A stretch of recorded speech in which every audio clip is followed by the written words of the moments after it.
बांध सुरक्षा अधिनियम के तहत जिले के महत्वपूर्ण सिंचाई तालाबों का किया सघन निरीक्षण।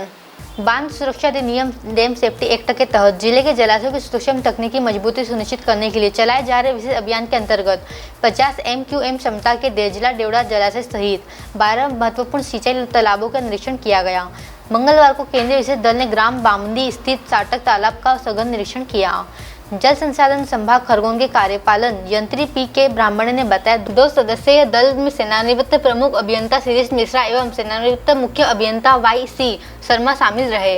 देश की पहली पंचवर्षीय योजना के दौरान वर्ष 1955-1960 में निर्मित साटक तालाब की संरचना के विभिन्न तकनीकी पहलुओं को विशेषज्ञों ने बारीकी से परीक्षण किया। निरीक्षण के दौरान बोल्डर टो, फिल्टर बॉडी, मिट्टी के हिस्सों तथा स्टोन एजिंग के वर्तमान स्थिति का जायजा लिया गया। निरीक्षण के दौरान जल संसाधन विभाग के अधीक्षण यंत्री मेघा चौरे, कार्यपालन यंत्री PK ब्राह्मणे, SDO L से सोलंकी सहित जल संसाधन विभाग खरगोन, बड़वानी, खंडवा, बुरहानपुर जिले के अधिकारी, कर्मचारी व धार जिला के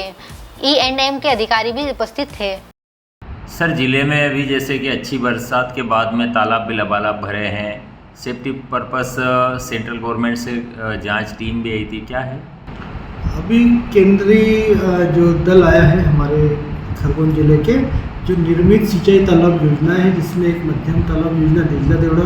परियोजना है और 154 लघु सिंचाई तालाब योजना है, इसमें से भी 12 तालाबों का निरीक्षण किया गया है केंद्रीय दल के द्वारा। ये बांध सुरक्षा अधिनियम 2023 में जो आया है उसके लागू होने के पश्चात में महत्वपूर्ण बांधों का निरीक्षण किया जा रहा है कि किस प्रकार से बदलते हुए दौर में भी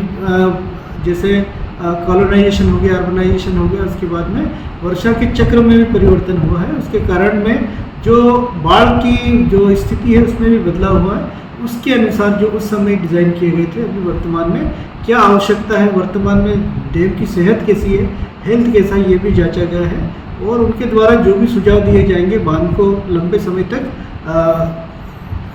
मजबूत रखने के लिए, उन सभी सुझावों को शामिल करते हुए उनके एस्टीमेट तैयार करके आवश्यक रक्षा उपाय वाले कार्य करेंगे। कितने बांधों की जांच हुई? अभी 15 अगस्त से टीम आई थी, उन्होंने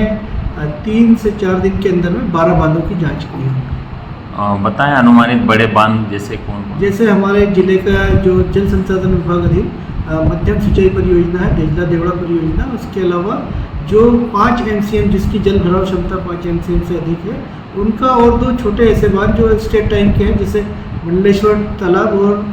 भिकन गांव का एक सुंदर तालाब है, छोटा तालाब है, लेकिन उसके अंदर में नवंबर-दिसंबर के अंदर में पानी खत्म हो जाता है, तो उसकी स्टोरेज कैपेसिटी को मेंटेन करने के लिए भी टीम ने निरीक्षण किया है। निरीक्षण में कुछ ऐसा पाया गया कि आवश्यकता पड़े रिपेयरिंग? हाँ, निरीक्षण में उन्होंने मतलब हमारे बांध तो सुदृढ़ पाए, लेकिन उन्होंने कहा था कि जो निर्माण के दौरान में फ्लड का डिज़ाइन किया गया है, बदलते परिवेश में जैसे जल चक्र में परिवर्तन हुआ है, वर्षा के पैटर्न में बदलाव हुआ है, उसके अनुसार अभी नए आंकड़ों के साथ में उनका पुनरीक्षण करके जो हमारे वेस्टवेयर बने हैं उनमें अगर सेक्शन बढ़ाने की ज़रूरत है तो सेक्शन बढ़ाए, या डैम की हाइट बढ़ाने के लिए जो भी ज़रूरी कदम है, जब तक रिवाइज नहीं होगा फ्लड तब तक हम उनसे सुझाव आगे जान नहीं पाएंगे। तो हमारे प्रतिवेदन के अंदर में उन्होंने अभी केवल प्राथमिक तौर पे जो हमको रक्षा उपाय बताए वो हम करेंगे, उसके साथ में फ्लड रिवाइज होने के बाद में उनको रिपोर्ट सौंपने के बाद में वो जो भी आगे मार्गदर्शन देंगे तदनुसार हम डैम के अंदर में बाढ़ को नियंत्रित करने के या सेफली डिस्पोज ऑफ करने के लिए सारे उपाय करेंगे। रिपोर्ट खरगोन।